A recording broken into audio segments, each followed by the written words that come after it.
దురదృష్టం పట్టడానికి గల కారణాలేంటో ఈ వీడియోలో మనం తెలుసుకుందాం. ఈ వీడియో చూసే ముందు ఒక లైక్ కొట్టి జై శ్రీకృష్ణ అని కామెంట్ చేయండి. 1. నిద్రలేచిన తర్వాత స్నానం చేయకుండా ఆహారం స్వీకరిస్తే దరిద్రం కలుగుతుంది. 2. నిద్రలేచిన తర్వాత పక్కబట్టలు మడతపెట్టకపోవడం వల్ల అపరదరిద్రం కలుగుతుంది. 3. మలమూత్ర విసర్జనాలు చేసిన తర్వాత కాళ్ళు కడుక్కోకుండా మంచంపై నిద్రిస్తే పీడకలలొస్తాయి. 4. కత్తిరించిన గోళ్లను జుట్టును గృహంలో ఉంచడం వలన సంపదలు నశిస్తాయి. 5. కాళ్ళు చేతులు శుభ్రపరుచుకోకుండా ఇంట్లోకి రావడం వలన కష్టాలొస్తాయి. 6. చెప్పులు వేసుకుని ఇంట్లోకి రావడం వలన దరిద్రం కలుగుతుంది. 7. శనివారం తలంటు స్నానం చేయకుండా ఉంటే దురదృష్టం కలుగుతుంది. 8. స్నానం చేసిన వెంటనే మంచంపై నిద్రించడం వలన శనిగ్రహ దోషాలు సంభవిస్తాయి. 9. చిరిగిన పాతబట్టలను వేసుకోవడం మంచిది కాదు.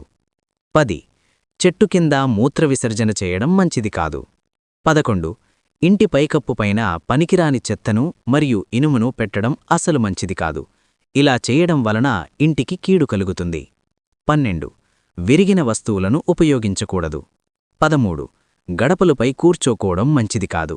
గడపలు లక్ష్మీదేవితో సమానం కాబట్టి ఎట్టి పరిస్థితుల్లోనూ గడపలపై కూర్చోకూడదు. 14. చెప్పులు మరియు బూట్లను తలకిందులుగా ఉంచకూడదు. 15. ఇంట్లో తుప్పుపట్టిన పాత తాళం కప్పలను అలాగే ఉంచకూడదు. 16. విరిగిన దువ్వెనతో తల దువ్వకూడదు. 17.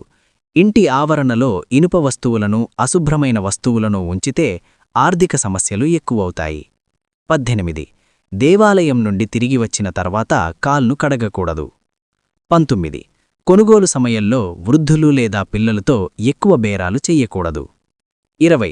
దేవాలయం నుండి ఖాళీ పాత్రలు వెనక్కి తీసుకురాకూడదు. 21. ఇంటి పైకప్పుపై ఇనుప తీగను కట్టడం మంచిది కాదు. 22. తలుపుల మీద దేవుడు ఫోటో పెట్టకూడదు. 24. వంటగదిలో వాడిన సామాన్లను కడక్కుండా అలాగే ఎక్కువసేపు పెట్టుకోకూడదు. 25. ఇంట్లో మగవాళ్లందరూ ఒకటేసారిగా క్షవరం చేయించుకోకూడదు.